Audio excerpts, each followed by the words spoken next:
Buongiorno, everyone. Welcome back to the Magpie Channel TV podcast here at Anarchy Brewery. Shout them out for hosting us once again. And as always, have a look. Home section of War Beer.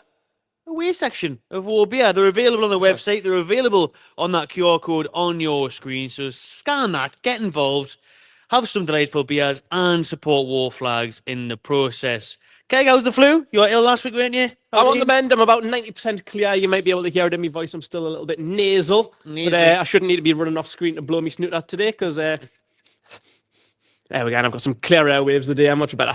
Thank you very much. Good stuff. That's what also, as we are kind of colour coordinated as well for our home and away section. Oh, we are. You're in the black, I'm in the maroon. Not even planned that. Right. Didn't even get a memo on that one. Natural. Let me know in the chat if you can hear us for those that are watching live. And remember, you can listen back to the Magpie Channel podcast wherever you get your podcasts. Evening, Danny. Evening, Adam. Evening, Aaron. Buongiorno, Mag Debates. We're going to get into a few debates ourselves this evening, but let's start with some fresh breaking news in the past half an hour or so. Okay. That is, thanks, Danny, for saying we're loud and clear. Happy days and Mag Debates, legends. That we see that Arsenal have bid for a striker, but it's not Alexander Isak. Why is that like? I thought they were going to sign Isak. I thought it was a done deal. Signed, sealed, delivered. 20 million. Playing next week in the Cup. Not for black and white, but for red and white. Came out that Arsenal have had a £60 million bid rejected by Aston Villa for Ollie Watkins. Now, this is official. It's all over Sky Sports. Now, maybe The Athletic or someone that broke it first. But it is on all the news platforms now. 60 million rejected for England striker Ollie Watkins, who obviously scored that really important goal that we watched here against Netherlands in the Euros last summer. What a moment that was, to be fair. But they're after him now, and that shows that, as I've said all along, they can't afford Isak. Nobody can. And they can't even afford Watkins as it stands, because the £60 million bid, as I said, has been rejected. Arsenal are expected to go back in for the Villa forward. Now, Villa have got a bit of a conundrum on their hands at the minute because Duran has been linked with the move to West Ham. They've had big bids, like 70 million rejected for him. Villa don't know what to do with them, though, because they don't play two up top. Both of them should be playing. Yeah, they should, to be fair. They're both too good to be on the bench. One of them's going to leave this this next week, shall we say, in this window. There's not long to go. Shuts on Monday, February 3rd, the transfer window. So also likely to go back in for Watkins. Do you think that's a move that'll end up happening before deadline day or on deadline day? It's really in Villa's court, really, to be honest. I haven't got a clue what that plan is because, as you rightly say, they've got two very good strikers. I mean, I'm a really big fan of Duran, and I've been a fan of Watkins for a good few years. Duran. And they've got really big transfer values, but with that formation, like, one of them kind of is getting wasted a little bit, and I'm sure, especially Duran's really young. I don't know what Watkins is now. He's still quite 30 young. this year. Is he? Aye. Holy shit. Well, I'd accept that, to be honest. You know, 60 million rejection for only a 30-year-old. I mean, they're probably trying to barter, and Duran's younger, and probably you're going to get more out of him. But if he's already if they're already rejecting 70 million for him, he's only like 21 or something like that, and he's still really young. So, maybe he's going to have a bit of a better long-term future with Duran, as long as you can keep hold of him, because that's going to be a debate. If you sell Watkins, how do you know you're not going to be kind of forced into selling Duran in the next year or two or three? That's your big risk. You've got two really, really good strikers. You don't want to end up risking losing both of them. So it is a massive conundrum for them. It's a difficult one, but you'd be tempted to sell older one maybes. And the big transfer fees. Could you get more for Watkins? I didn't think he was that old, to be fair. I'd have had him at around about 27-ish, to be fair. I think he's 30 this year, is what the report said before. That's a bit of a mad one. Late bloomer, wasn't he? Yeah, he wasn't he? So if that is true, if he's coming up 30, then it's a hell of an offer. You're probably not going to get much better. I think his transfer value will probably end up going down. He's 30 on the 30th of December, so he's got a good... So he's just turned 29, 29 in a month. It's still a fine age, really, isn't it? 29. It's a fine age. So, it is a conundrum, but whatever keeps Arsenal away from Isak. Yes, exactly. Whatever keeps them away from the main man. But as I said, it shows that they can't afford him. Yeah, I mean, 60 million, I think, is a very good offer for Villa. For Arsenal...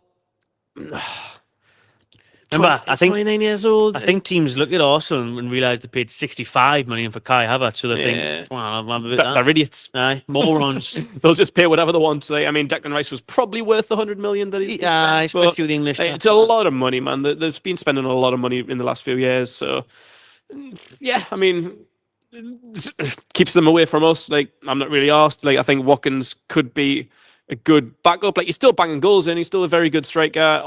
Villa kind of already have their replacement ready. So, could be a good deal for everyone, really, to be honest. I think Watkins probably has more chance of, like, solidifying himself in the England team, playing for a team like Arsenal. Like, if they're going to be up there challenging in the top 2, top 3 of the league, Villa aren't there, other. So yeah, I think it's a good move for everyone, to be honest. Like, if it gets done, probably going to have to up it to maybe 70 million. Like, if Villa get 70 million, do you think then maybe accept that? I think you'd be mad not to be honest. Like, I don't know how long he's got left on his contract, but that he's 30 at the end of the year. It just makes sense when you've got John Duran there, the younger, probably exciting version. He's probably only going to get downhill from here, really. I think it's a good move, like you said, for everyone, though. I think it suits Arsenal. It'd be a really good second for Arsenal. A goal scorer, which they naturally need. He's still banging them in, he's still a really good striker, and he's still got a good 2-3 years left. Look at Harry Kane. You know what I mean? He's still banging them in. So I'm not one of these that think, like, with age, like, oh, you've hit 30, so yeah, shit. Like, sell him because he's old. Like, nah, man. Like, it depends on how you're playing. Like, look at Fabian Schär. Literally, but players like Zlatan, like, if you're good enough, like, how many players have played till 38, 39, 40? Henrik Larsson. Ronaldo, Messi. Like, if you look after your body, you can play till whatever age. Age doesn't matter to me.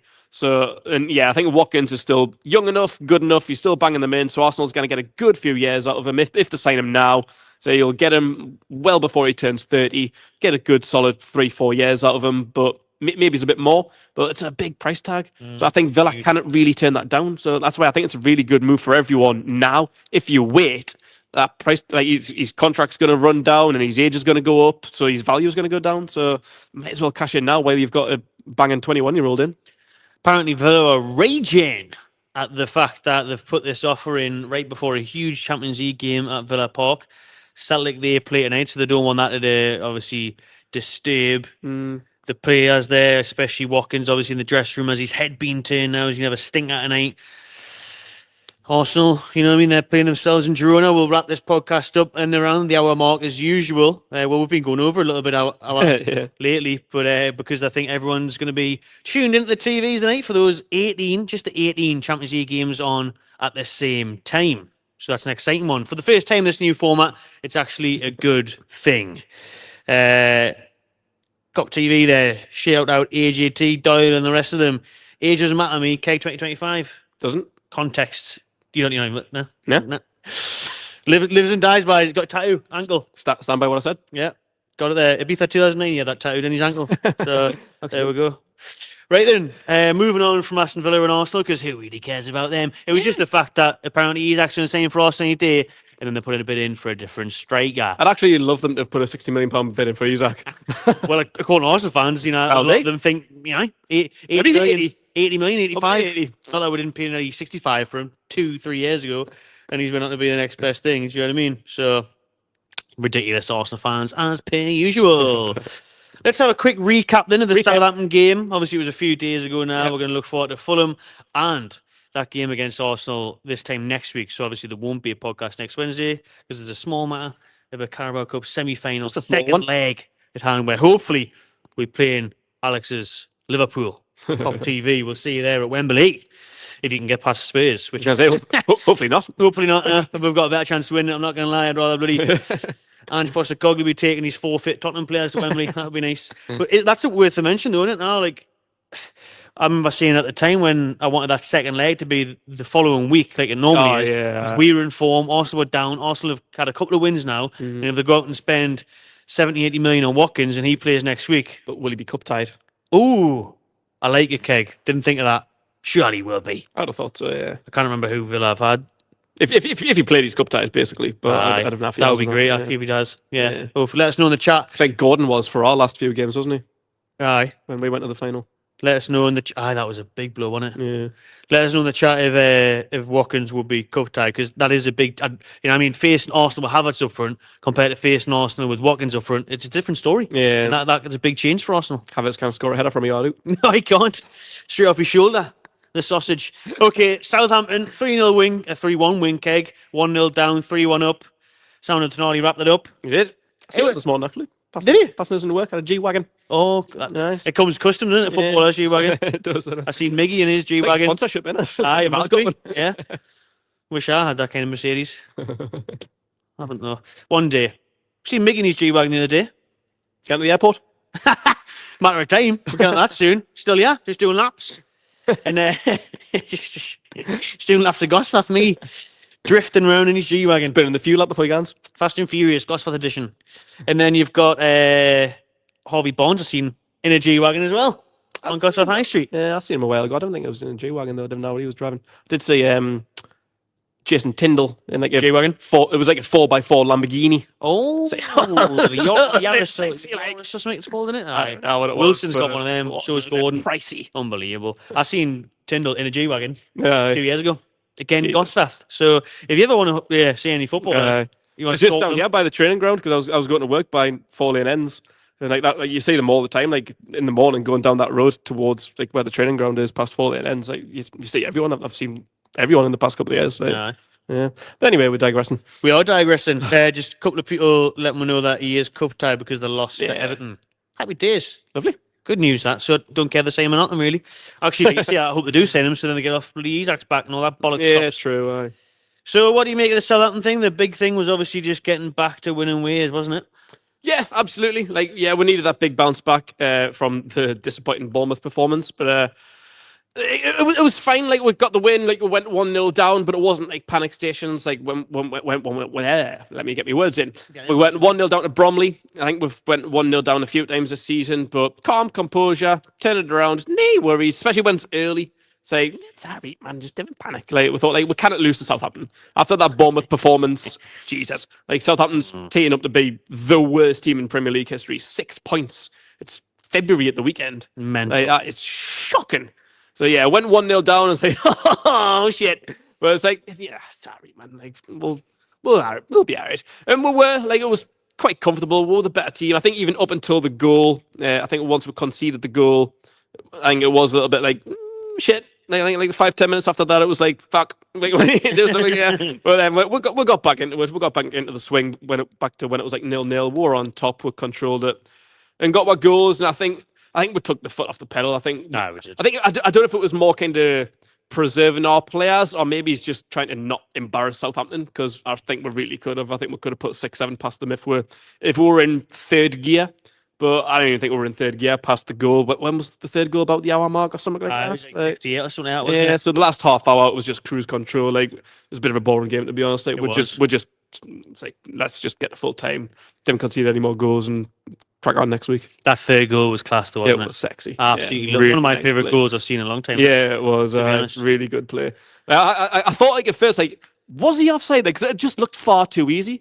Like just giving a gap in the defence. Just a little triangle. Isak to Gordon, bang straight through, and Tonali's 1-on-1. It's like, oh my god, like that was far too easy. Surely that must have been offside. And you see the replay; it was just absolutely nowhere near offside. It reminded us a little bit of. Can you remember when Shelby scored at Sheffield United from All Lane a few years ago, and like, it was ruled offside. The referee had his flag up. Andy Carroll like knocked it on. But when they checked VAR, he was absolutely nowhere near offside. It kind of reminded us of that goal a bit. But yeah, really good goal, classy player. Tonali had a great game. I love when he gets a goal. I think he's a player that deserves goals. Like I like seeing the smile on his little face, on his little Italian chops. I like it. It's been a while. You'd been waiting to smell that Italian chops, hadn't it, in the Premier League? Anyways, obviously scored in the quarter-final against Brentford in the Carabao. Yeah. He hadn't scored since his debut. Yeah, 2 goals. Feels like forever ago. Yeah.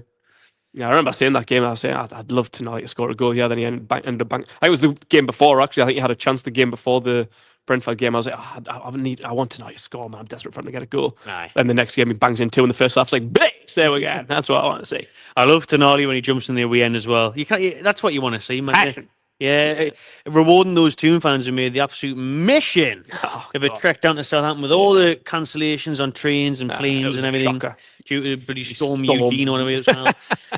Storm Ewan or whatever it was called. Some Irish name that I can't pronounce. Yeah, but anyways, they made it way down there in loud voices, and Newcastle came back with 3 points, a big 3 points at that. big up Cockney there. Smash the like button. Adam received his January giveaway. Love to see it, mate. Nice one. Remember, we do monthly giveaways on the channel. If you are a Magpie member, you can hit the link below and hit join as well.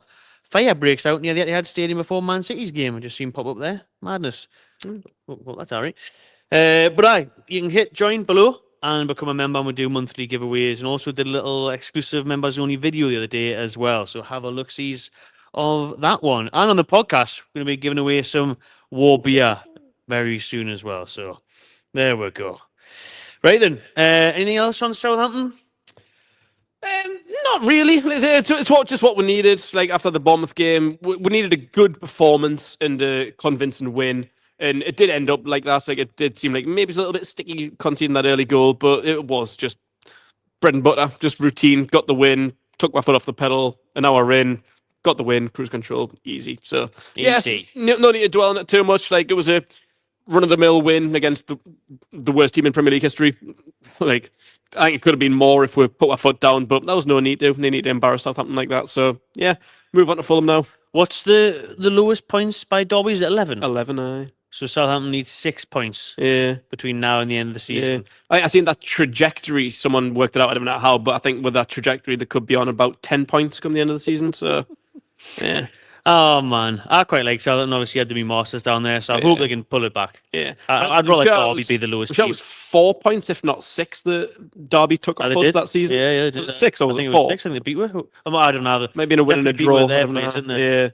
I always used to think it was 6, but I might have seen that it might have been a draw, to be honest. So 4 or 6 points, and Danny got 11 in the season. took nearly half of them off of us. It's hard for them at this point now, like, because they're gonna lose the will to live. They're gonna lose that motivation to get wins, because it's not gonna really. They're too far gone. So, but even when they took that win against us, they could have been like, right, let's get into it. Let's like put our foot on the gas. Let's go. Let's take it to these big team like Newcastle. But like. And I do think it was a penalty, the first goal. But it was like when they conceded that first goal, it's like that was it. Like it was already like defeatist mentality. And the second goal came straight away. Then as soon as you had 2-1 down, it's like, wait, we've lost. So, and that's why we took the foot off the pedal. We scored a third, and we thought there's no need to batter these lads. Like they're not fighting. They're dead already. Yeah, literally. Leave him alone. He's finished. He's finished. Oh well, we'll see. Southampton could definitely become the worst Premier League team in history.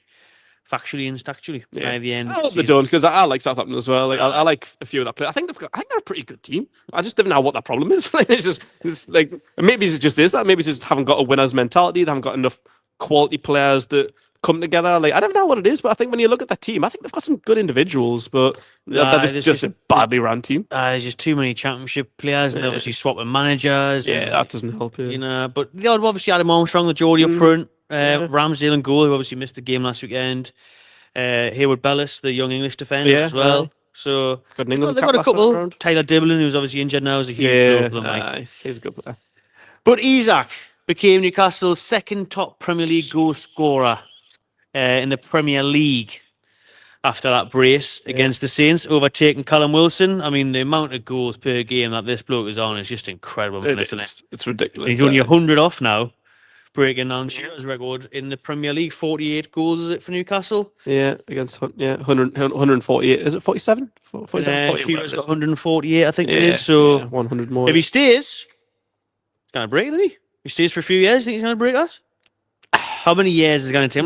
That's what I'm saying. He's averaging out about 20 a season, isn't he, Isak? About, 19, 20? Yeah, I don't know. So, yeah, that's like still like 5 seasons, though, isn't it? Is he going to stay for He's got to stay for 5 seasons and score 20 goals.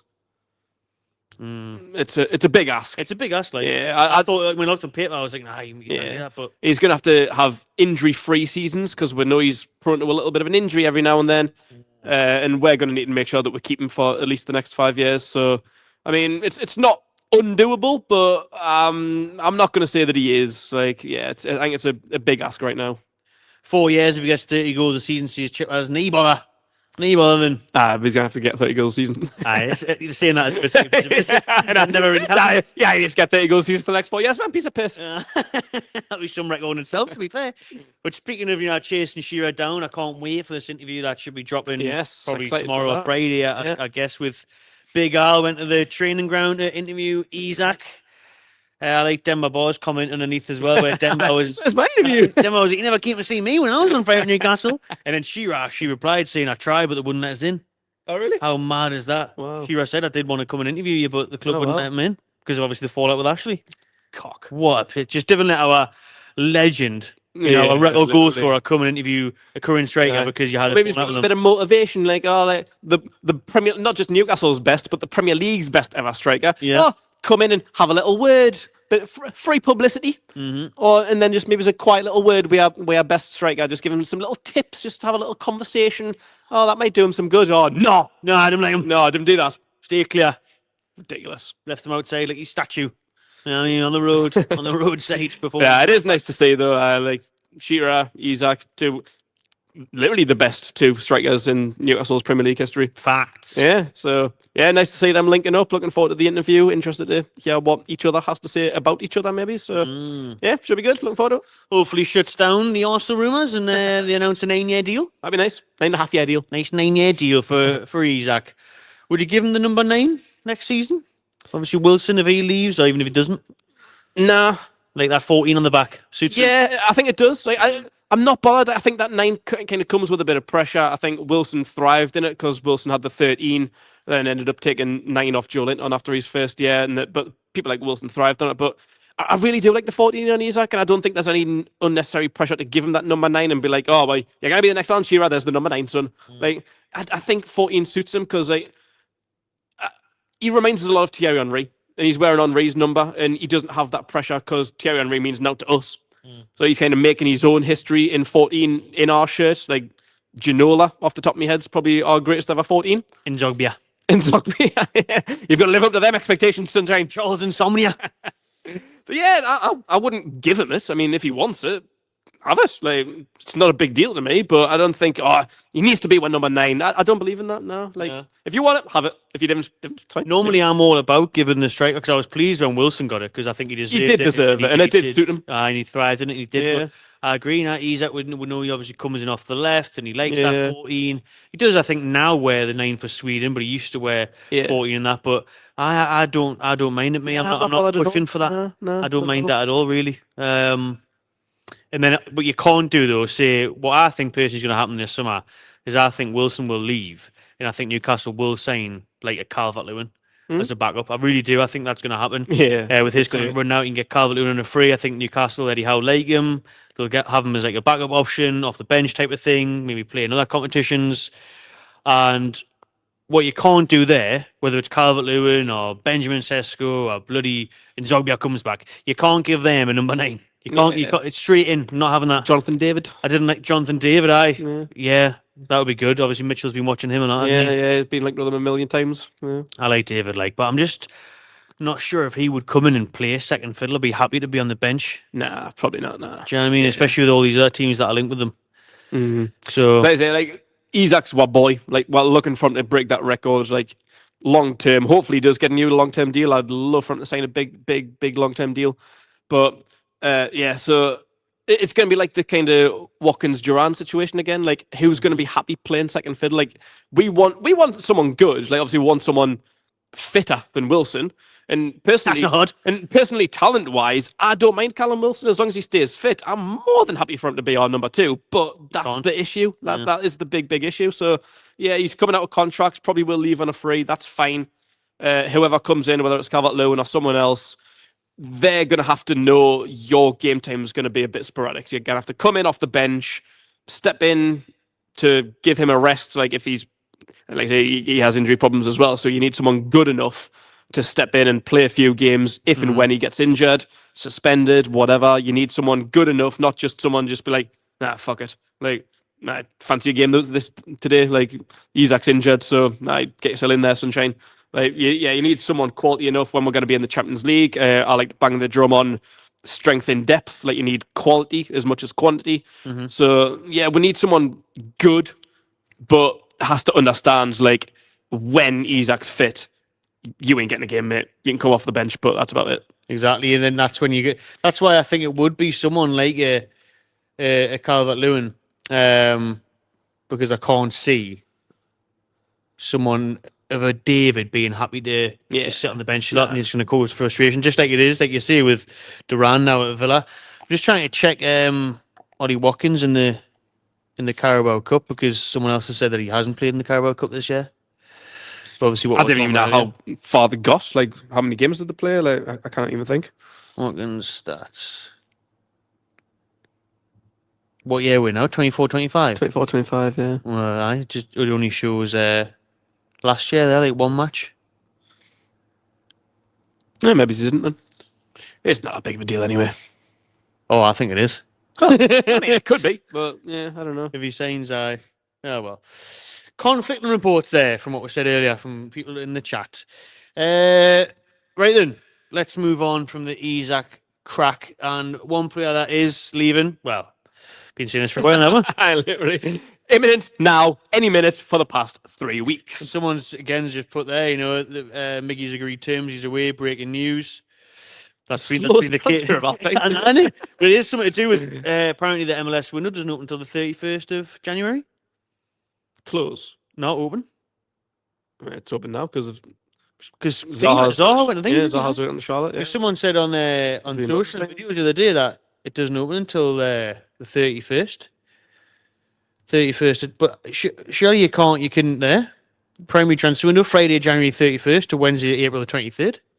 I didn't know that. That's on MLSsoccer.com. Yeah, interesting. But like you say, other signings have been announced. There has been signings in and out of the MLS recently, so yeah, I don't really understand that. Primary transfer window Friday, January 31st to Wednesday, April 23rd, and then the next one July 24th to August 21st. Fuck Naz. I don't know. But obviously we know that. We can't sell them after the 31st though. Well, ours runs until the 3rd this year. That's right. It does. Monday the 3rd because of the games on the weekend. Right. Get confused, doesn't it? When they just I know why they do can't that. be the 1st till the 31st. Oh, when does the January transfer window close? February. When does it open in America? Pretty much February. But obviously it came out yesterday. Peak Graves on Sky Sports, and there was an emotional goodbye at the training ground for Almiron to his teammates and everyone else. And all the press out there in America, his agent has also confirmed the move, saying that he's going back to Atlanta United. So there we have it, 12 million in the bag for Miggy Almiron. With add-ons in, it's 8 plus 3. 8 plus 3, so £11 million for $12 million. Do you think Newcastle are risking that then, considering we're apparently not going to bring in a replacement? Or would you still have accepted, can we not turn down that type of money? I don't know. It is a weird one because, it is a bit of a risk. Like, I know he hasn't been playing a lot. Like, I mean, he hasn't really been great when he has been given opportunities, but we've got absolutely no depth there, and that's why we were screaming for a right winger in summer, and we still need one now. And we know fine well we ain't going to sign one. Like, whether he stays or goes, we're going to be a lot thinner at that position there, so I think it is a little bit of a risk, and it's not like it's the £20 million that were wanted in the summer when Charlotte were interested. Like, it's okay money, but it's not exactly going to have a huge impact for PSR or whatever. It's not going to break the bank and put however many millions back in Wakiti. I don't know. I'm just not really bothered by it anymore. If we've got £20 million like they wanted, fair enough, let them go. But now, I'm a little bit on the fence. I don't really. There's not really huge gain to it. I'm okay selling him because I don't really think he hasn't got a future here. He's on the wrong side of 30 now, and his role in the team has diminished a lot in the past few months. Even in the summer, that's why they didn't want to sell him to Charlotte, because Eddie Howe says, we've got big plans for him. He's part of our future. We're rating him a lot. We don't want to let him go, and that's why we didn't accept any less than 20 million when Charlotte were knocking on the door. But things have changed drastically in the last few months, and I'm just whatever, innit? I think you can't reject that sort of money for Miggy now. $12 million. About right. Yeah, I'm quite surprised. I'm quite surprised we rejected that from Charlotte in the summer, to be honest with you. But I thought they could have cashed that in the summer, especially when we maybe had an opportunity to bring someone else in, but we didn't. So I mean, it's one of them. Like I say, he's on the wrong side of 30. He doesn't really play in the team much. It's better than Nout. It can go towards PSR, but how big of an impact is it going to have in terms of if you cross that with how thin our squad's going to be now. Aye, Like, it's a risk. is that worth that? Like, Aye. I don't know. Well, we could be saying that if we get to the final and a Gordon gets injured or something, and Yeah. if Barnes isn't back in time, and then who's going to come on the right? Because obviously someone's going to have to get out of position. If Murphy got injured, someone's going to have to go out there. Mm-hmm. But listen, I looked at this the other day and I thought, I don't mind even. We've seen it against Forest away this season. Joelinton scored from the right wing. Yes, he did. Where he could, now that Louis Miley's fit, Miley could slot in the midfield. So, there is options. There is. There isn't like an out-and-out one. But obviously the form Jacob Murphy's been in is just outrageous, isn't it? Really? Yeah, honestly, man, like really, the goals and assists that Murphy, the numbers he's putting up now, he deserves a mention, man. And people were asking me the other day, Jacob Murphy for England. He deserves his flowers, absolutely. Yeah. Murphy for England? Think Tommy Tuchel's going to fancy a bit of Juicy Murphy? I wish. I just can't see it. I think there's a few things going against him, and one of them being that he's kind of coming up to 30 now. Like he's pushing on in age.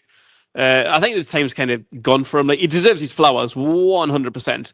But for England, especially with what we've got in terms of Saka, Palmer,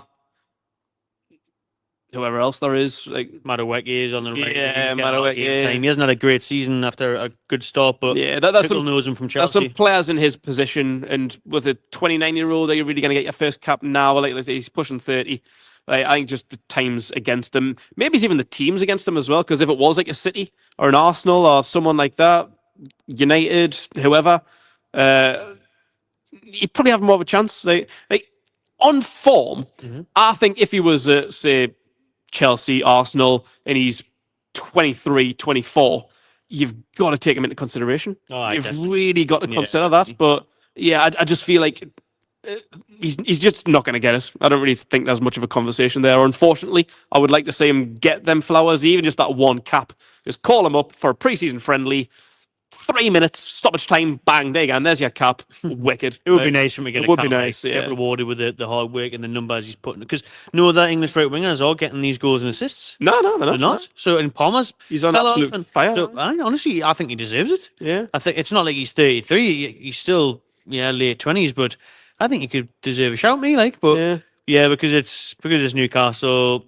Is Tuchel going to pay that much of an interest, or is he going to look towards these younger players? And but he's kind of got at least Newcastle's on the map now. Like 5-6 years ago, no one was watching Newcastle. Nah. But now you've got even us. Literally, didn't want to. But still pissed. I wasn't. But you've got players in that squad now. You've got people like getting that recognition, like Tino, Hall, Gordon. Whoever else might be knocking on the door. So at least like Tuchel's going to be watching us and knowing fine well he's going to have at least one Newcastle player in his squad, if not 3, maybe 4, maybe 5. But you're watching who's English, who's performing well. Who the fuck's that on the right wing? 8 assists and 3 goals. Let me fucking take a note of that. Have a little look at that one, will you? But I think whatever happens with England, I think he deserves his flowers for being just for his journey. He's probably hitting the best form he's ever been in. 29 pushing 30. A few years ago, like when Brucey was here, he lost his place to Christian Atsu. And like we're not going to slate Christian Atsu or RIP, but like let's face it, in the Championship he was great. Premier League not so great. Like we criticised him a fair few times because he wasn't performing very well. Well, Murphy was doing well. Was it in the Championship for Sheffield Wednesday? Sheffield or was it Wednesday, League One? He was smashing it for Sheffield Wednesday. He came back in the summer. And we thought like there's only going to be one spot here in the 25-man Premier League squad. It's either going to be Murphy or Atsu. And you thought it's probably going to be Atsu because I think Brucey just prefers him more. But I think that's the one time I think Brucey actually made the right choice. He actually dropped Atsu out of the 25-man squad and gave Murphy a chance. It was like, fair enough, because I always see Murphy as a Geordie, which he is. Like, he hasn't got the accent. But he grew up down south as a Newcastle fan. He's got a Geordie dad or mum, one of the two, whatever now. But yeah, like I think especially at that time when we didn't really have like before Dan Burn was here, like we didn't really have many Geordies. We had Paul Dummett, that was about it. And so yeah, like I've always rated Murphy, but even back then, if you were to rank the 25-man squad, like best players to worst player, Murphy, without a doubt, would have been kind of in that 20s category, somewhere between 20 to 25. He was bottom of the barrel in our squad. And when we got that takeover, people like that say, you're out the door, Sunshine. Aye. You ain't got a chance. Say, we're going to develop this squad and you ain't got a place. You're moving on. Bye. But what, 3 years on from the takeover? 3 and a bit. He's starting 11. He's fourth in the league in assists. And we haven't signed a right winger since No. the takeover. That's been a position that was Like I neglected, say, really. it's something that we needed, like with Almiron as well. Like we thought we really, really need, like, can we go into the season with Murphy and Almiron? But Almiron can't get a spot. That's why we're selling him. When just 6 months ago, Eddie Howe was like, "Oh, we're not selling him. He's an important player." Murphy's outplaying everyone. He is like. Say fourth in the league in terms of assists. That's more than De Bruyne, Bruno G, Bruno Fernandes, Odegaard, Alexander Arnold.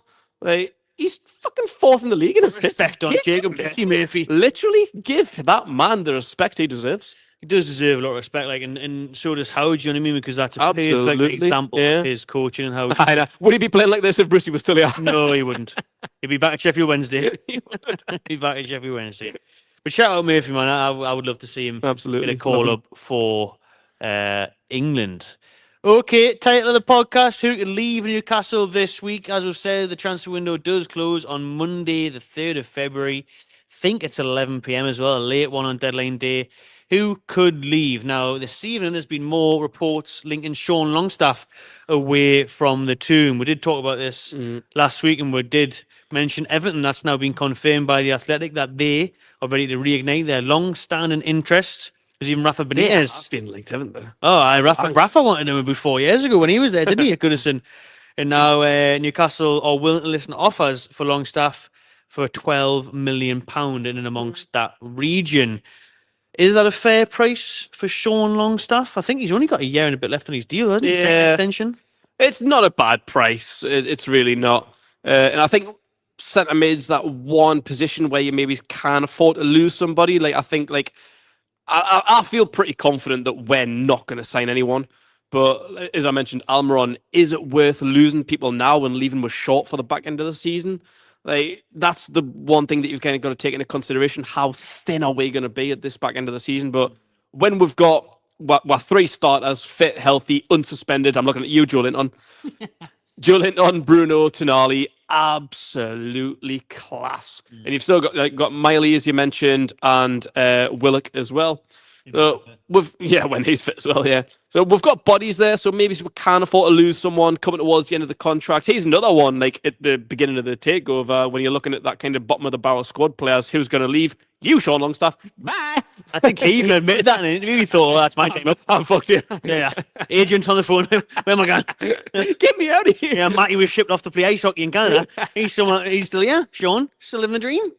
And listen, Sean Longstaff is just like Almiron in a sense now. He has scored some big important goals. Obviously, on the road to that Carabao Cup final, Sean was pivotal, scored some important ones.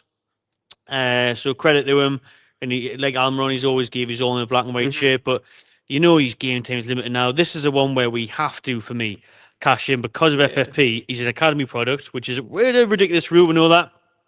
But you will get full profit and more for Longstaff and the amortization fees and all that nonsense. So if you can get, I would try and push for about 15 if you could. Yeah. But I think 12, 13 million, I think. That's all right. If you can haggle, even if you get, say, 12 plus 3, you get them add-ons. Get them add-ons. Yeah, it's a fair price. But yeah, like I'm okay with this. Like, you know, like I've kind of defended Sean Longstaff when not many people have. Like I think he's just one of them players that he suits Eddie Howe. Like, I think Eddie Howe again knows how to get the best out of him. Like he kind of reinvigorated his career because Rafa brought him through. He was mint. When Steve Bruce, dog shit. Nearly went. My goodness gracious, he was shit. So bad. Like everyone. Like, absolutely everyone was, yeah. But yeah, like with Eddie Howe, like Eddie Howe knows how to play him. He's one of them kind of gritty players that probably doesn't get the recognition he deserves. I think he goes quietly. No, nothing sexy about him, does his job, does it well, goes under the radar. It's fine, not pretty, but he's a fine squad player. So I'd quite happily keep him as a squad player if, like I say, Willock's probably going to get injured. Joe Litton's probably going to get red carded at some point in his career. Tonali might end up fucking betting again. So yeah, like, he's an alright player to keep in and around you. But if you're going to get that pure profit, make that upgrade in PSR or whatever it does for you these days. That's another fine one. Like I'm not going to cry about him leaving. I think it will be disappointing because he's a hometown boy. He's one of our own, so it's gonna be a shame. But for the future of the club, let's say, post takeover. Well, 3.5 years later, we didn't think he'd still be here. You've had a canny run in Sean Longstaff. He's had a great run in, and listen, he's played in a final. He's played and scored against PSG in the Champions League. Yeah. I bet you in them dark days in the Bruce, he never thought he's scoring against Mbappe's PSG. Do you know what I mean? Like none of it did. But I remember in an interview he said he went through a bit of a dark spell. Like he was struggling day to day. He wasn't looking forward to training because he was so out of favour with Brucey. So for a comeback from that, become an important player for his hometown club. Well done, man. Well done. And that's the thing now where he has dropped down that pecking order. But my question to you, Keg, is obviously we know that that midfield three isn't going anywhere. Hopefully, no one's budging them from Newcastle, Tonali, Bruno, and Joe Linton. Then you've got Miley, who's the next best thing for me in there. Great technical player, up and coming young lad. Willock and Longstaff is the next ones, isn't it? Willock is for me obviously a better player than Sean Longstaff. Yeah. But he's never fit. So, if you were going to get an offer for either of those two in the remainder of this window, Joe Willock or Sean Longstaff, because, I mean, with Joe Willock, he's obviously still got years ahead of him, but a lot of teams, if you look at Willock, are going to be looking at his fitness record, his games, how many minutes does he actually play. You could put a great highlight reel of him together. Bombing up and down the pitch, great engine, scoring goals, assisting, tidy footwork, but at the end of the day, he's just not playing enough. Yeah. So what we're seeing for Willock and Longstaff, and if someone said to you, you got to lose one the next few days, who are you picking? And let us know your answers in the chat as well. What would Willock's value be? This is what I was trying to work out. That's the big question. Like, we know Longstaff's probably going to be around about 12 million, maybe. He's pushed to 15 at max.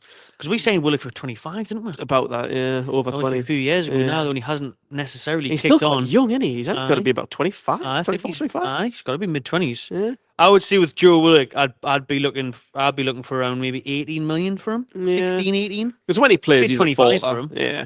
Like, I really like when we've got him and Joe Linton on the left. Like when they kind of like interchange. They were unreal for us. Yeah. I remember we did it just a couple of months ago. Yeah. And we battered Tottenham, and them two were incredible. They were I really like that dynamic. I think them two play so well together because they can like interchange. Like they don't have to like stick to one position.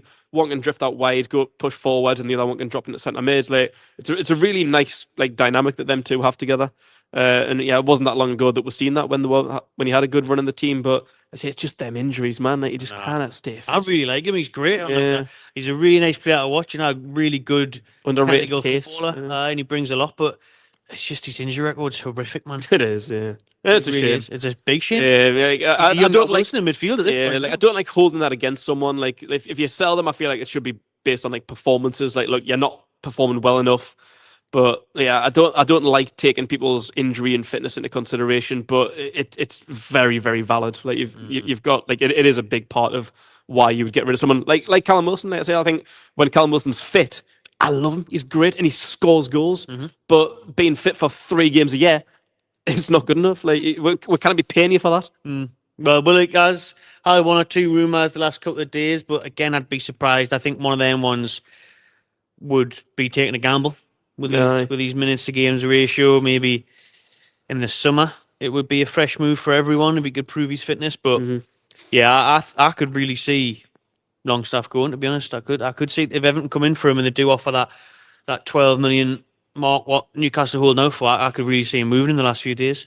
Possibly, yeah. I wouldn't be surprised, but it's about squad depth really. If we're not going to replace them, that's what has to be a big thought. Like, are we going to be deep enough? Like, can we afford to get rid of them right now? Or should we wait till summer?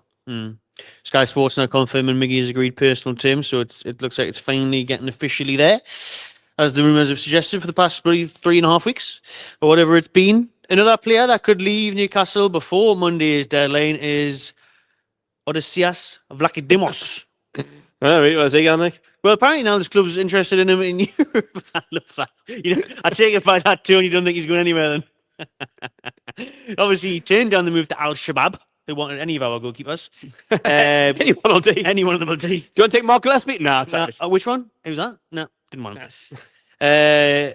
Gillespie actually might got offered. He's probably trying to stay doing Benidorm. Anywhere but Newcastle, I would imagine that bloke living the dream. But Vlachodimos is interested a few teams around Europe now, and he says he'll move if it's back to Greece or Portugal or Spain, and there is meant to be a few teams linked to him. But the problem Newcastle are going to have is who's going to pay what we want, considering we pay that ridiculous 20 million price tag for him. Unless we all want to accept what's maybe about 5 million. I mean, it was quite clearly a signing that we didn't really want to make. It was just some mad PSR loophole. Like Forest wouldn't take Anderson without us kind of taking him. So yeah, I don't think it was a sign that we want to make. You can look at the price tag and think 20 million. Like, are we going to get that money back? Of course you're not. But do you just get rid of a player, third, fourth choice goalkeeper, wages off the books, recuperate anything, 5 million, 6 million, whatever? It doesn't fucking matter. No, it doesn't. We've got too many keepers, man. Honestly, I'd be tempted to take anything from him. Literally, I wouldn't be asked. Fucking case of Superbock. He's never.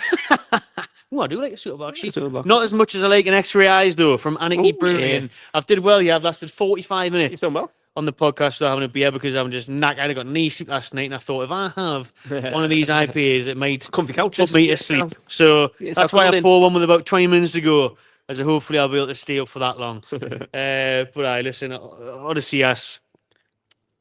Get out here. Whatever. You know what I mean? Yeah, anything. Take anything for him because he can't be trusted against Bromley. Yeah, literally. I thought he was only fit keeper. Yeah, I thought he played against Bromley, but yeah. So madness. Yeah, definitely one watching the last few days could see him making a move as well. I can imagine him going on loan for some stupid reason. Yep, that doesn't help anyone at all. Yep. On loan to like bloody I don't know, one of the Levante or something, like a low league, like one of the Spanish teams. Alaves, where Joselu was brought back to life before he went and won the Champions League with Real Madrid. Madness. Matt Target. Leeds United, very much interested in Matt Target. I think that's a nice move for everyone, to be honest. Leeds, that's a good move. Yeah. Pushing for promotion. Target pushing to get a bit of action, to be honest, because he's cut minutes would be nice for him. He kind of get a sniff at Newcastle. One of them ones where we don't really need him anymore. He's on high money, reported to be on 100 grand a week, which is insane. So Leeds interested. That again could be another maybe loan with an obligation to buy. Could make sense. Loan him for 6 months, get promoted, then he can afford the wages in the Premier League. Yeah, that's the thing with him, like value, whatever. But he's on about 100 grand a week. And he's going to, I think we spoke about him last week because I think there was rumours about Charlotte going to be in for him as well. But yeah, he's on 100 grand a week, man. Like, no one's going to take that. So he's going to either be here to see out his contract, like just getting that 100 grand a week that he signed for, or he's going to have to take a big like dip, or maybe we can split it with Leeds. Like, would Leeds even want to pay him 50 grand a week in the Championship? Probably you looking at their maximum range there, isn't it? Yeah, like with a loan, like we'd probably still have to pay the majority of his wages. Like, and again, like other than Hall, I haven't really got much depth at left back. No. So is it even worth it? No. Well, I know it depends on, because again, Target's form and fitness has been poor, hasn't it? It has. He's been fit for a while, but he just kind of get a sniff, understandably, because Hall's playing well. But we haven't got any other left backs. So if we're going to make shift ones, haven't we? Kelly and Byrne. Yeah, Kelly, Byrne, and obviously Tino or Trips can shift over there as well. So we've got a lot of makeshifts, but no one like solid out and out. Yeah, like I don't mind Target as a squad player. Really. I like Target. Yeah, he's a solid squad player. But yeah, it's just that 100 grand a week. We need to shift him. That stings the top. Yeah, like there's no point sending him out to Leeds and saying even paying him 80 grand a week to not play for you. I'll sound that. Leave with short at left back depth. Like that makes zero sense. Makes zero sense. I think we've got to hold out for a fee, to be honest. Unless we're going to have to agree a fee, and he's going to have to agree to terms with that team, because they could say, look, we'll pay you 35 grand a week, and he's going to be like, nope, I'm getting 100 grand a week at Newcastle to be third choice left back, even behind two centre backs. Like, why would I go anywhere? No. But if he wants game time, fair enough, because he ain't going to get it at Newcastle, unfortunately. So that's the thing. He's got to put football before money, to be honest. If he does that, he can get a move.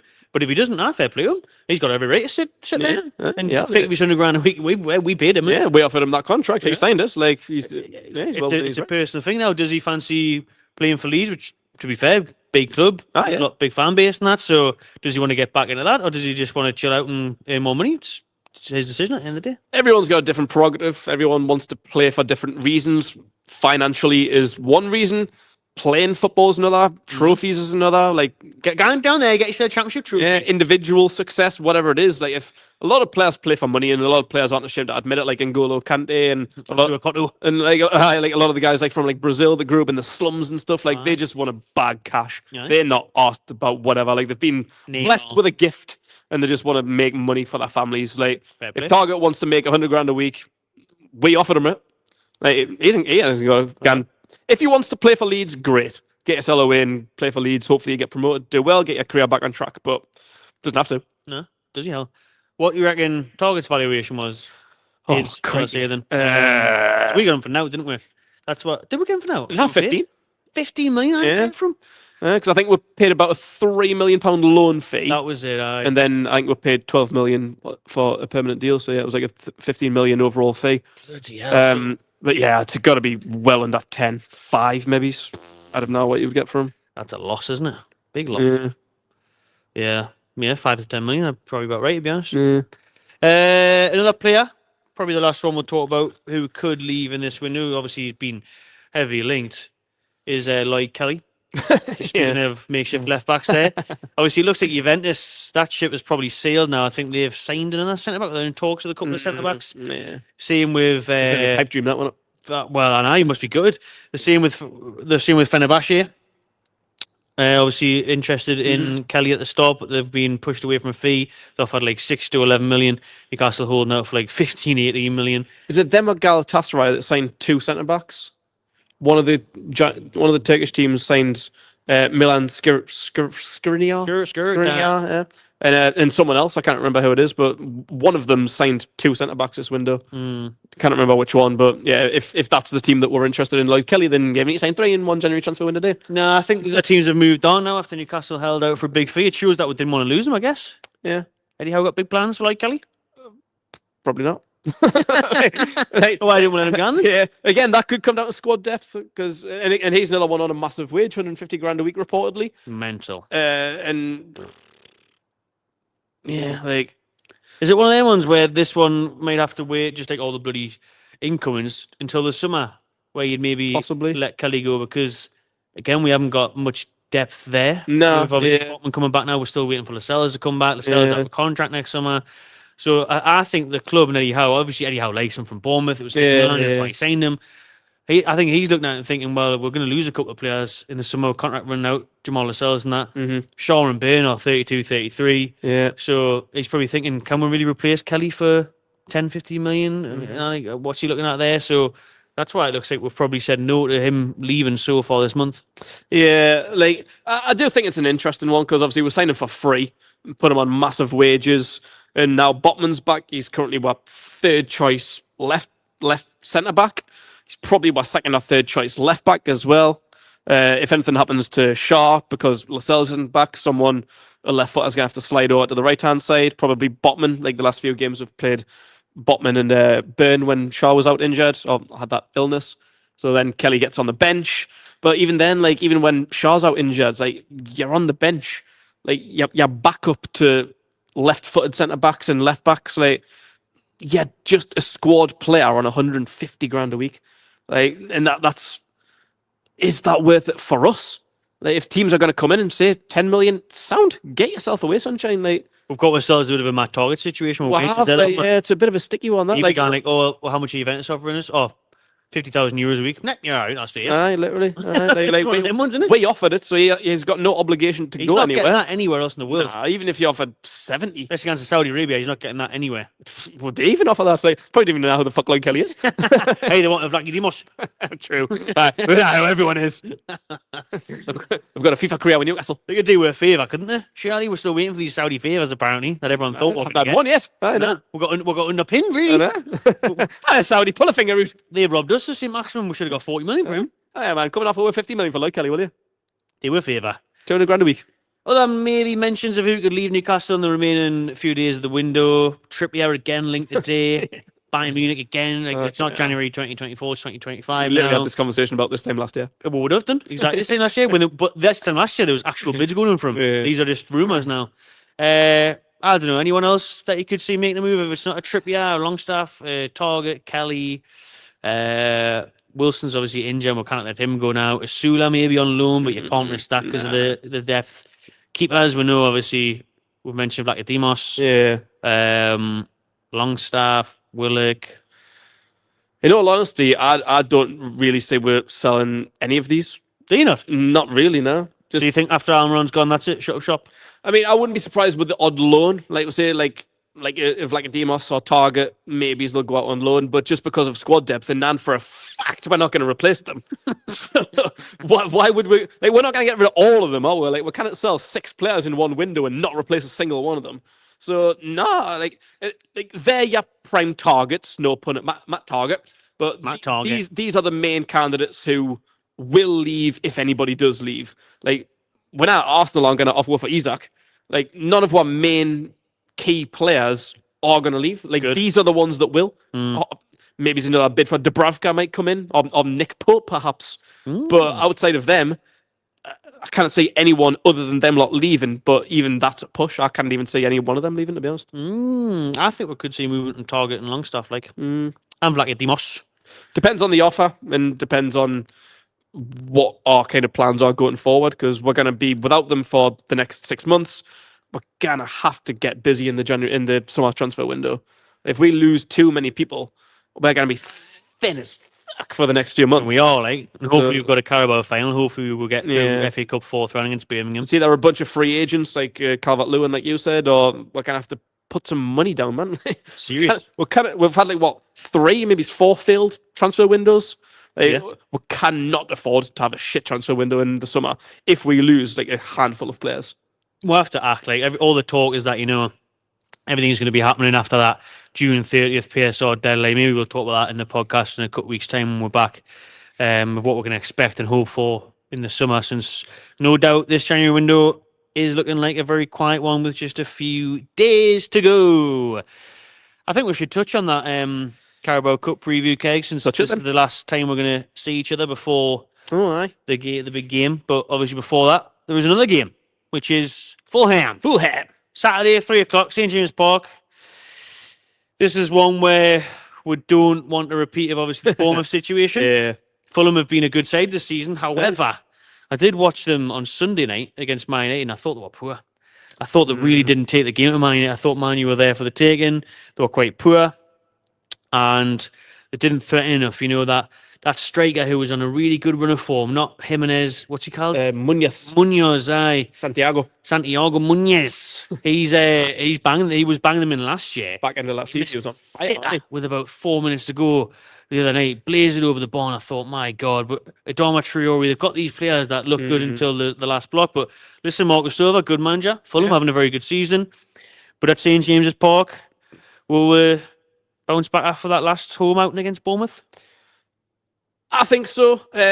But what we've got to do is not fall into the Bournemouth trap. Whereas we've got to take them seriously. Like that 10th in the league, which is the right place for Fulham. Like, if I could hand pick a place for Fulham to be in the league, it would be 10th, because they're so bang average. Like, that's so the road. They're so inconsistent. Like I say, they can be great. Like, they've got some very good individuals, a good manager. Like, you've just got to take them seriously. They can cause a giant killing. They've had a few. They've had a few good results against some of the best teams in the league this season. But they've also did they not get beat 4-1 off Wolves or something a few weeks ago? Like, they did at home as well. Like, so that's so inconsistent. Like, they're dodgy as out. But that's so dangerous. Like, if you underestimate them, like, they can run you over, like they did to us earlier in the season. Like, and now we were in a terrible run of form and they pumped us 3-1. We've kind of got to get that revenge on them now. Like, we're not in that form anymore. We're high as fuck apart from the Bournemouth result. So yeah, we need to just continue doing what we do. Take everyone seriously. Don't underestimate everyone. Learn from Bournemouth. You've got to play 100%. Like I said, don't underestimate anyone. We're back at home now.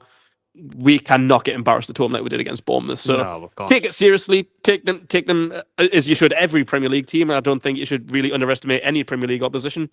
So if we play like how we know we can, we should win easily, man. You mentioned Fulham pulling off some big results, though, Keg, and they have on the road this season. They've beat Forest, flying Forest. Yeah. They beat Chelsea, which they hadn't managed to do in about 50, 60 years.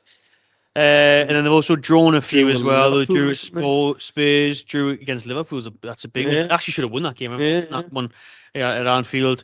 and then they have lost at Man U, Man City, and West Ham. So, like we say, with Fulham, they're a bit 50-50. Like you say, bang middle of the road. 10th is about where they're at. So got some good players, got a really good manager like Silva, but he will run with that game plan like Iriola did for Bournemouth. He'll be trying to do the exact same. It's there for them now. Yeah, How to see to beat Newcastle. That's your blueprint. Copy and paste. It's there. Yeah, the blueprint is there. But one of their best players, Harry Wilson's doubtful. Good. With an ankle problem, which is obviously good for us. I like him. In recent years, Newcastle have won 3-0. Remember, Miley opened the scoring last year. Almiron. Yeah. We've been mint against them in recent years. Won 1-0 the year before that. Drew. And yeah, we have won quite a few in the Premier League. To be fair, lost in the Championship season, but we haven't lost against them in the Prem since 2006, 2007. Wow. And we won 3-0 last year. I'm backing us to win 3-0 this year. Oh yeah, I'm feeling it. Nice. 3-0. Yeah, I'll go with 3-1. Same result against Southampton, but differently because, as I said before, I think we kind of took my foot off the pedal against Southampton. I think we could have absolutely ran riot against them. For this one, I think you're going to need to be on your game for 90 minutes. I think they'll push us to play at our best, but when we're at our best, we should run over them easily. So we might concede one. And they'll make us work hard for our goals, but yeah, I think 3-1 sounds good to me. Like a 3-1? Yeah, I like that. Remember, Fulham did run us over though at their own place, didn't they? 3-1 in the season. Yeah. Reverse result. That was one of the worst performances we've seen. That was shocking, right? Really bad. 3-1. But that Premier League table looking very tight there. Okay, 41 points Newcastle in 5th, 41 points Man City in 4th, Forest 44 in 3rd, Arsenal 2nd with 47, and teams right behind us there, Chelsea and Bournemouth on 40 points each, Villa on 37. So Fulham will be looking at this and thinking, you know what it is, if we can go there and do what Bournemouth did, they'd be 36 points there, just 1 point behind 8th and only a few behind us. So get himself a we need to make sure we'll win this one just to keep the teams like that behind us and kind of keep that top 6, top 7 European action for us. But the worry for me, or maybe it's more so we'll see a Southampton repeat, which will be fine, obviously, where we maybe take our foot off the pedal because one eye could potentially be on Wednesday night's huge game against Arsenal. It's something that works in our favour in terms of we'll come out flying, go 2-0 up, whatever it is, and then ease it out. Or will there be a distraction there? We've seen it when we got the Carabao Cup final last year. Big distractions on the way there. True, didn't we? Everyone was thinking 3 games in a row, didn't we? Everyone was just thinking about Wembley. Yeah, there was 3 games between the semi-final second leg and the final, wasn't there? Where Bruno got sent off in the second leg, so Bruno missed them 3 games up till the final. And we don't win without Bruno. Yeah, the last one was obviously Liverpool, where we got pumped because Pope got himself sent off. I can't remember who we played them 2 games beforehand, but was one of them not City? Did we not have Liverpool and City in that 3-game spell? I can't remember who it was. But yeah, I think it definitely was kind of one eye towards the final. But yeah, hopefully we don't get that distracted. Like, hopefully we've learned from that because Eddie Howe, like I remember at the time, like you were saying, like we'll not get distracted. We're a one game at a time kind of team. Like our focus is just on the next game. We're not even thinking about the final. And then after them running forms, obviously losing the final, it was like, we got a bit distracted, to be honest. We're playing case or else we're at the training ground for months. So, like, we've been through that once before. We're fucked up. We made a mistake. Now, like, hopefully, like, I think Eddie Howe is the kind of person to learn from mistakes. Like, I think he'll remember that, and I think he'll still be a little bit bitter about it. I can imagine him kind of taking them sour grapes about sleepless nights. Yeah, like me. Still. So yeah, I don't think he'll let that happen. I think if we get that semi-final, then yeah, I think we'll be. So this game, I think we'll have just got to take it that one game at a time. Like, yeah, we're thinking about the game on Wednesday, but I think pressure's off because we've got that 2-0 advantage coming home. So yeah, just get the 3 points against Fulham, even if it's a little bit scrappy, even if it's kind of like Southampton where you get a couple of goal lead and you kind of take the foot off the pedal and just kind of coast them last 30 minutes.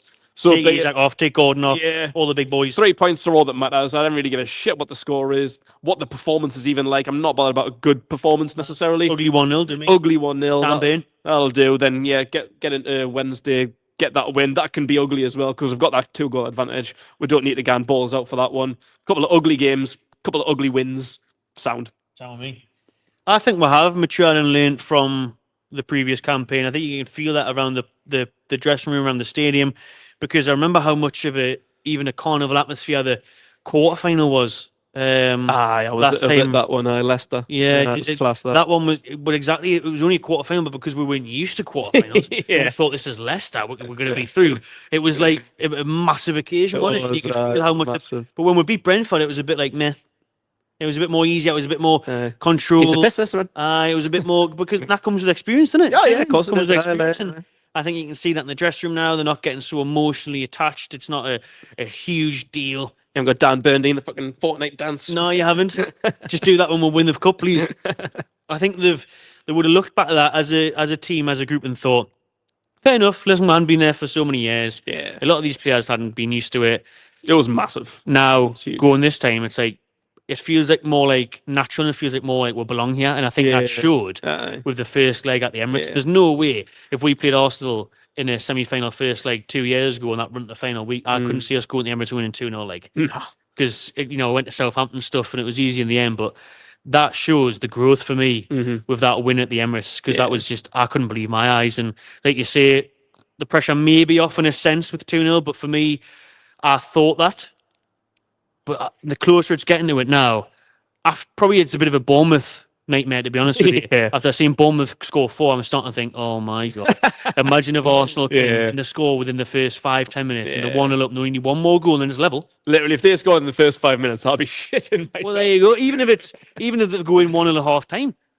How nervous will that second half be? Even if it's 1-0 with 10 minutes to go, because they only need one more goal to take it, depends, or extra time, whatever it is.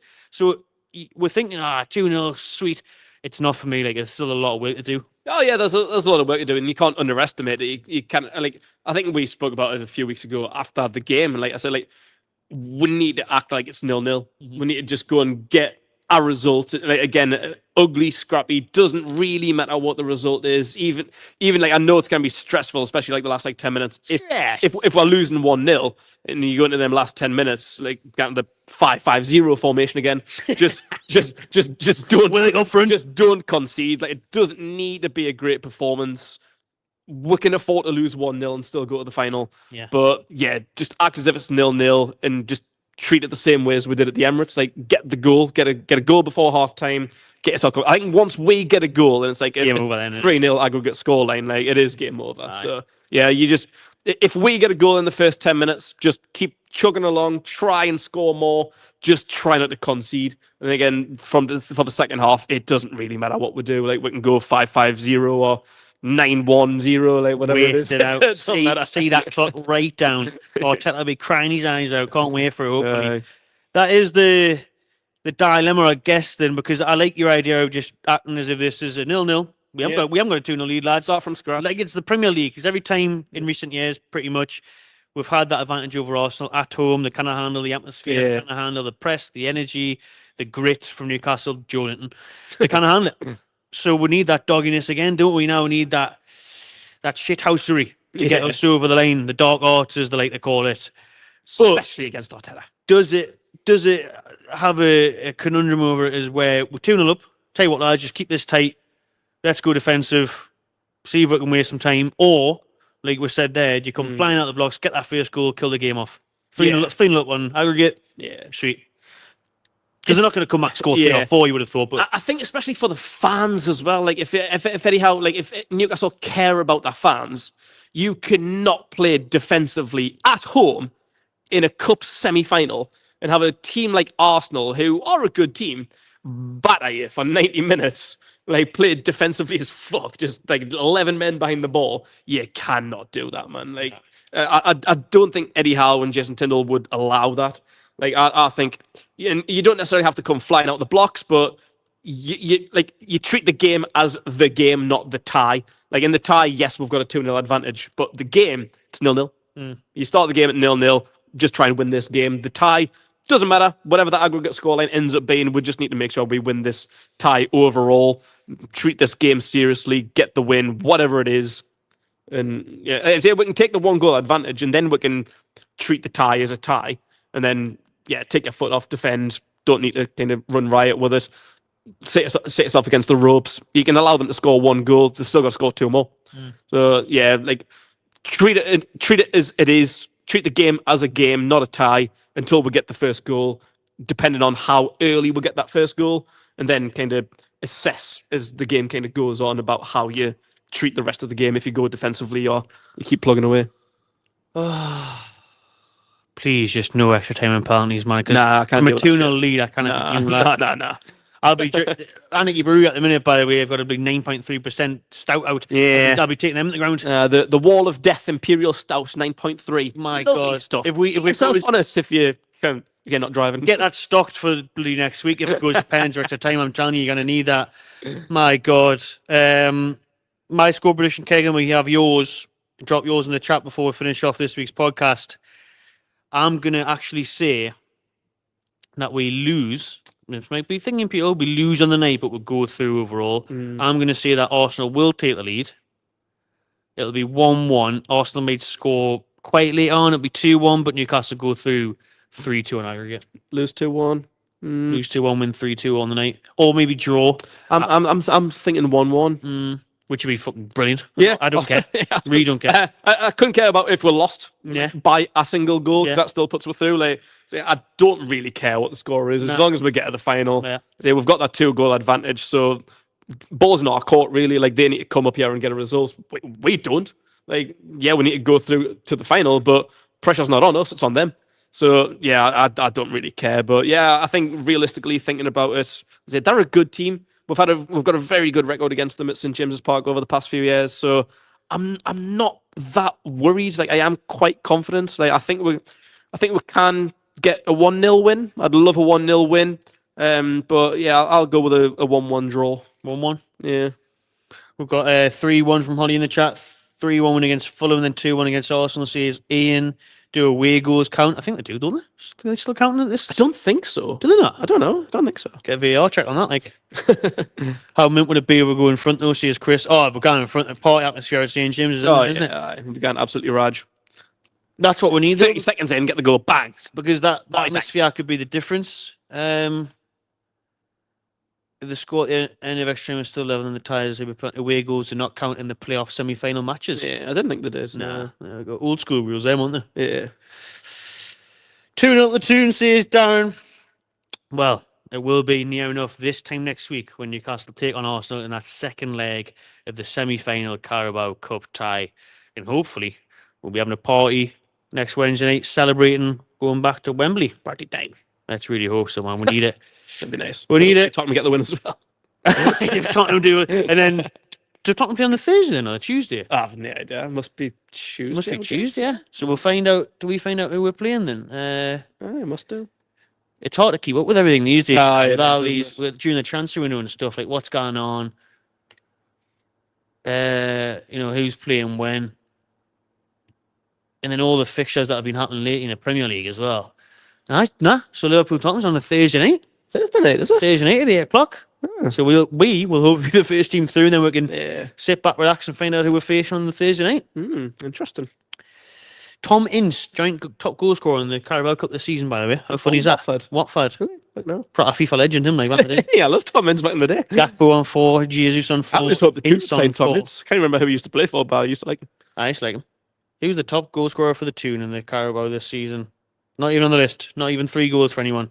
It's a good question, to be fair. Can't you remember? Cameron Archer for Southampton, 3 goals. Garnacho for Man U, 3 goals. Well, if Isak buys a couple next week, he'll be right up there. Okay, thank you very much, everyone, for tuning into this week's live podcast. As always, it's live every Wednesday at 6, except next week, because we've got the Arsenal game. But I'll be doing plenty of content on the channel in the build up that massive game with the likes of AFTV. We'll try and get Robbie on the channel and Troops and a few others before that massive semi-final second leg at St James's Park. So stay tuned to the channel for that one. Big up, Keg. Thanks for coming on the show, mate. Here's it. Cheers to everyone for listening. If you are watching back on Spotify, Google, wherever you listen to your podcasts, we're available there. Big thank you to everyone that's tuned in live. And thanks as always to Anarchy Brew for hosting us. Remember, you can scan that QR code, get yourself some more beer, and support War Flags in the process. Get yourself some of them and enjoy yourself. Bash. It's coming on with me, that one. In the bag. In the bag.